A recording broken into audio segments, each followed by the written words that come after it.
through the soil he did crawl, first onto the Genesis, then the SNES, and pretty much every console at one point or another. Earthworm Jim, that chewy link of worm flesh, put Shiny Entertainment on the map back in '94. Though the team behind the game had actually won recognition as part of Virgin Games USA for the Genesis version of Disney's Aladdin. These people knew how to make a great platformer, but the introduction of character design by Doug TenNapel landed on them like a super suit from outer space.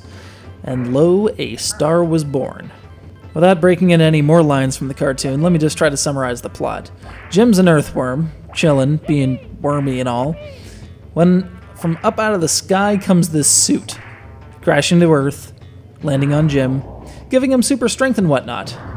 So he sets off to save Princess What's-Her-Name, that's her actual moniker, I'm not being lazy, I assure you, from her sister, the nefarious queen, pulsating, bloated, festering, sweaty, pus-filled, malformed slug-for-a-butt. Because if you're gonna have a villain, you damn well better be willing to go into detail. So you start in a junkyard? Hey, I'm not trying to make sense out of any of this, I'm just trying to have fun. Junkyard, sure. And you platform around, jump on tires, blast the unholy bejesus out of some crows and dogs and whatnot. Good times.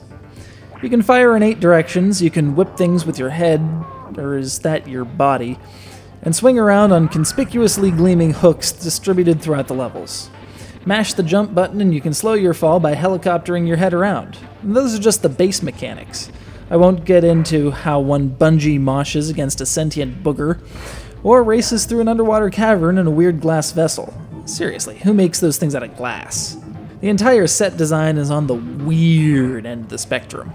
I was willing to accept a junkyard. I can tolerate heck. This is 1994 after all. But when you start out with Mussorgsky's Night on Bald Mountain, and then replace it with elevator music, I know there's a greater evil afoot.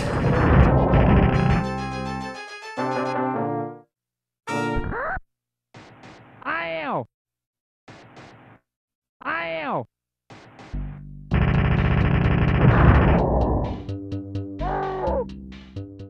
Is nothing sacred? The answer, of course, is an emphatic no. Adding to the effect is some great, if simple, voice work by TenNapel.